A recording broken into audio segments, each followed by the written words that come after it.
Alright folks, welcome to HOBIE CAT Days. We're here at Summers again today and we've just got a beautiful old 16 here which we're going to get going after, how many years has it been sitting around for, do you reckon? 40. Or maybe not that long. 1997 boat I believe, and how you tell that is by the serial number which is on the back here, and I know you're not going to be able to see it but it's right in there carved in the back, so if you want to know what year your boat is, you'll see there's a serial number here, and this is in 1997 because it ends in 97, so pretty straightforward. The main thing is we want to make sure that we've got all the parts. So at this stage this boat doesn't look too bad. I've only noticed one thing missing, but generally what you want to do is you want to have 2 trapeze wires on this side with the stay, 2 trapeze wires on that side with the stay. You've got the jib halyard running up the middle here. This rope's not too bad, probably could be replaced, but at this stage I don't think it needs to be. And then we've also got what we call the rigging line. So the rigging line basically will go to the front of the boat, which we're going to show you in a sec. So besides that, pretty simple setup. I would definitely recommend checking all these just to make sure that there's no frays in the wire. This boat has been sitting around for a while, so you know you might want to replace them, but you don't. What we do on the boats is we actually put 2 pins through here just in case one snaps. Yeah. So I actually on the other side took one of these out and put it in here, but down the track, as I said, you might want to get yourself 2. You don't have to run it like that, but it kind of is a bit safe. The other thing that you want to try and do is also tie your trapezes to the side stay when we bring the mast up. That will keep everything together instead of like the trapezes flying around the back and not knowing where they are. With the 16s or the 14s, they normally do have a quick way of, there's normally a little part in here, which is like a silver part, and then you put the pin through. Lots of people do that, but sometimes it can be a pain because when you get the mast up, trying to get it out is like really difficult. So the best way to do it is, like Dan, you're going to step the mast, like you're basically going to hold it in and then you're going to lift, and basically it's just a hell of a lot quicker. So hope you're feeling up to that. The other thing too is you've got this rigging stay, and this is what's going to go onto the front of the boat. I'll probably take care of that just to make it easier.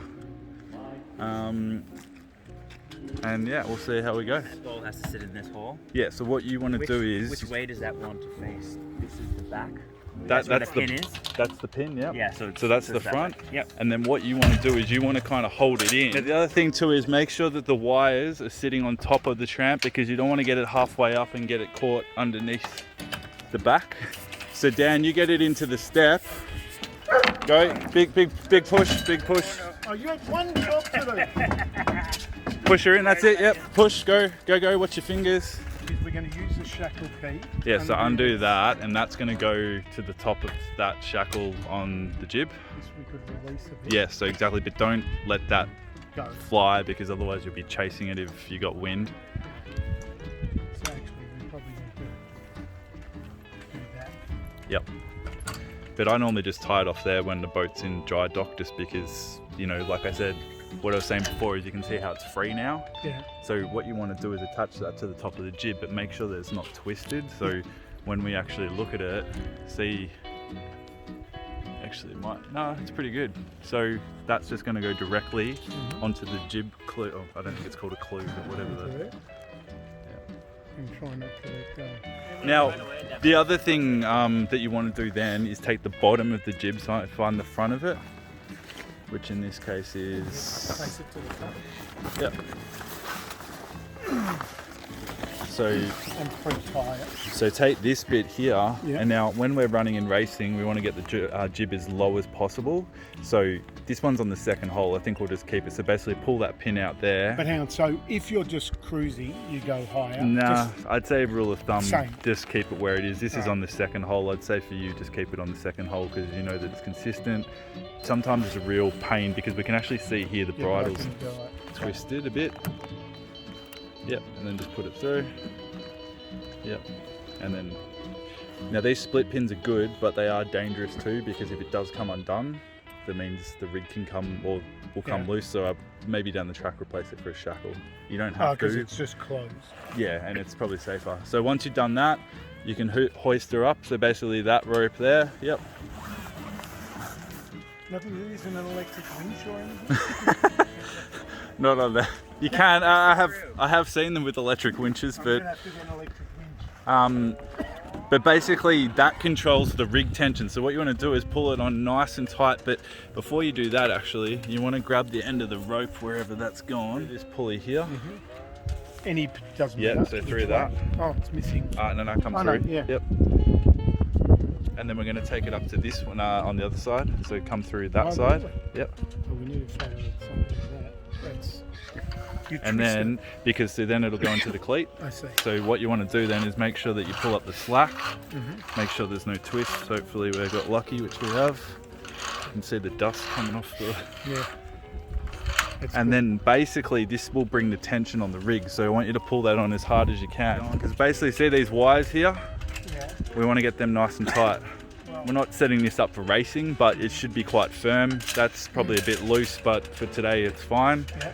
And then the This other, ties on. You don't. You actually just. well, there should be a cleat here, but the problem is, so this, Actually, I think I used to stuff it in there. yeah, but what you would do is undo that one. That should actually be over this side.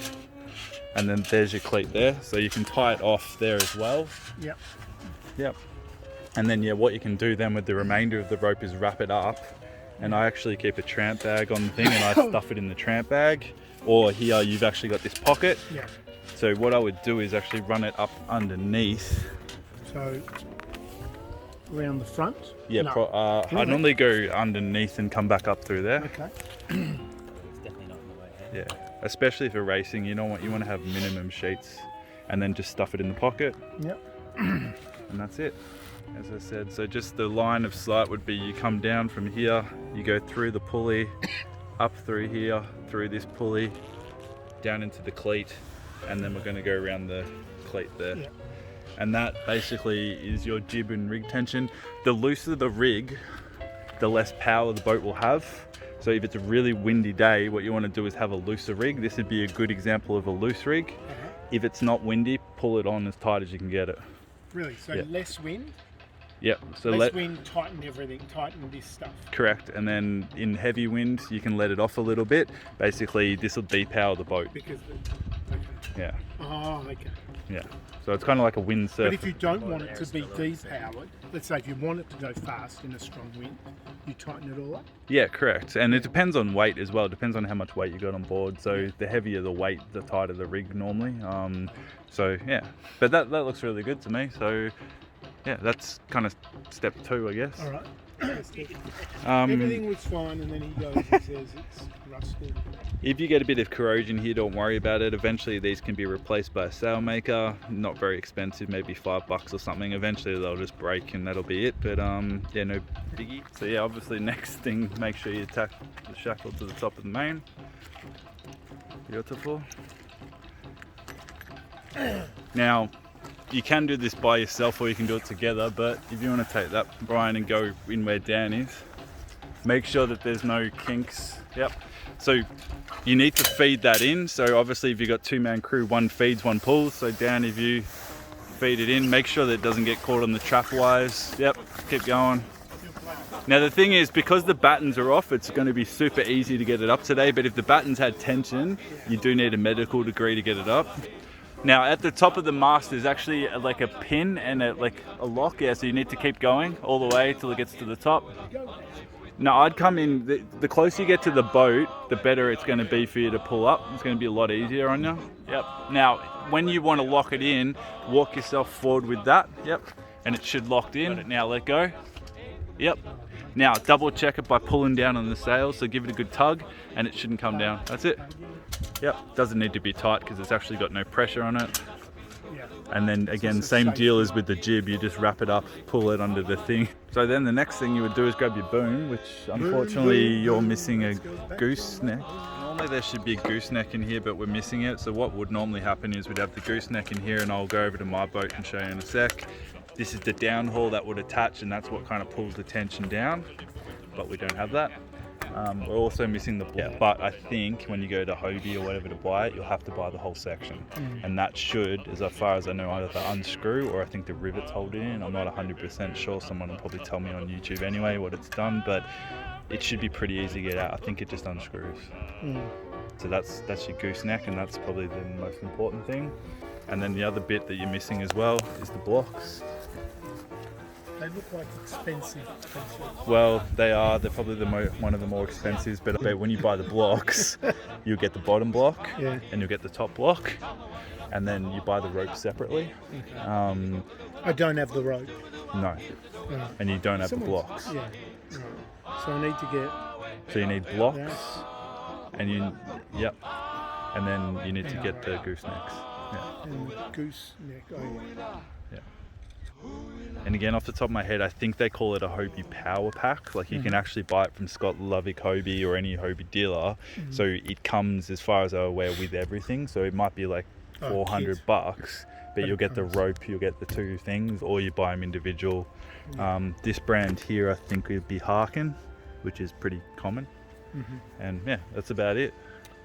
So this is the out haul again. Probably recommend replacing the ropes, but it's okay. So you got your pulley. Again, can you just hold that for us, Ryan? Pulley. Through the pulley, come back through here, back to the cleat, comes through here, like that. Give it a bit of a push. And that jams it onto your And that plate. basically will, give you tension on your sail there. And then if you did have a gooseneck, that would hold. Yeah. The downhaul, if there was a gooseneck here, would come up to here and would attach to that, and then basically that will pull the sail down. Correct. But the thing with the downhaul is it provides, I guess, kind of like tension, which if you have a looser downhaul, the sail will be fuller, which will have more power. On a really windy day, you want to pull the downhaul on as tight so it flattens out the sail. But yeah, basically on a lot of other boats, crews will play with that, but on the Hobie, it really just set and forget, unless you're racing. So yeah, but as I said, you might have a mark here where you pull it down to, and That way you remember how tight you like it. a lot of times on the boats, like you can tie it and leave the knot under there, but it can put a lot of tension on that. So what's actually done here is we've gone through the tramp, come back up through there, go through the traveller there, and come back through the cleat. And that's actually the traveller system, so that's what allows that to move that way. And then the other part of the block is on that, and that's where the main sheet is. So it's kind of like an all-in-one system, but the hardest thing people always kind of stuff up in is how do you thread that. So That's it. my advice is start here, whether you've got a knot in it there and pull it up, but again, run it through the tramp, come up through here, around there, and back out there. Okay. Do you oil or do you silicone? Yeah, so a lot of people will put silicone, or I mean you could use WD-40, anything really. Except you've got sand, which probably isn't good. Yeah, and obviously the best thing you can do for your boat is after you sail it, wash it with fresh water. But so one other thing here is you've got this chain plate on the side stays. Depending on where you want to run it, I'd actually suggest bringing it down another hole or another hole. So I'd run from 3 from the bottom or 4 from the bottom. But for a decent Hobie, 3rd from the bottom or 4. Do you know these now? Good to refresh your... Another bit of advice is just when you're packing up the boat, take the pin out here, not here, because one, it's going to stop this from chipping the boat. You can already see there's a bit of a chip here when you're trailering it, and 2, it just means that you're guaranteed that your rig's always going to be the same. Like I said, if you're running hole 4, that means it'll always be on hole 4, and you've just got to make one move, which is the pin in there and the thing, and that's pretty much it. Yeah, my advice for rudders is take them off. So the easiest way to do that is just pull them up like that, and there's a pin. See the pin there? Just grab the pliers and pull the pin out and take the whole rudder system off. Because the thing is, on the trailer, it'll bounce around like that, and what it'll do is put a lot of tension on this, but it'll also crack the fiberglass. My boat doesn't have the pin on the bottom on purpose, because when I want to take the things off, I just pull them straight away, and I've never had an issue. Even if the boat goes upside down, they haven't fallen out. But basically, you have to undo that pin and then just pull them out. Okay. And I highly recommend that, because Should I do that now? it's up to you. Have you got pliers up? Undo these. So undo the black. You want to take the shock cord off. I actually use what we call sister clips on them, which are like clips, but again, that's pedantic. Probably just tying them is fine. Just take it like this, go around here, go over the top, like that, pull it tight, and then come back Oh yeah. through like that. I knew that. That's a half hitch, guys. Oh, it's not really a half hitch. Again, you can see here we've tied the trapeze to the stay, so it's all together. So next time we come to rig the boat, we actually know what goes with what, and we'll do those ones over there. But yeah, when you get good at this, you should be able to de-rig it pretty quickly. I probably do it in 10 minutes if I've got a crew. And they have a clue. Or you got yeah, a clue that doesn't have a clue. we're getting there though. Once that's all done, the next move is to drop the mast, and we do that exactly the same way again. Release these first? No. Never. No, we're going to do the forestay first. The thing is, we're not using a rigging pin, even though a lot of you guys will use them. A lot of us Aussies don't because we're just too lazy. So basically, They're only there for safety anyway. yeah, so Dan is going to step the mast again. Brian's going to drop it, I always do the half. and I'm going to catch. Yeah, so I'll do the front part. I've got the camera in my hand, so I'll do the best I can here. Now, Dan, you hang on to that. Now, you're gonna have to step the mast down, so really push down on that. And then, Brian, you're gonna drop it, but don't drop it on my head. Just wait. All right, so slowly move it back. You're gonna have to catch it, and it's gonna kind of pop out of the track. Now, you stay on the tram. Now, just lower it into your arms. That's it. It's gonna come down pretty quick. I'm gonna catch it. You got it, beautiful. And then Dan, let it out of the slot. There we go, push it forward. Beautiful. So once that's done, we can undo the pins at the side. Like I said, do the bottom pin, because yeah, try and put the pins in the chain plate there. And again, if you look at the side here, it's nice and clean, so when we trailer the boat, nothing's gonna be slapping against the hull. All right, so that's pretty much it. Now what we're gonna do is one of you at that end of the mast, one of you at that end of the mast. Now the thing is, we then need to gather all these stays together. So Brian, if you grab that. Hang on. So what you would do is you put it on your shoulder like this. Yep. Yep. So you can see all the You're doing wires. the heavy lifting, Brian. Flip it around. And then you can put the mast down now. Yep.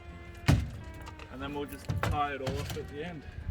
And that's it. Ready for the trailer and ready to roll.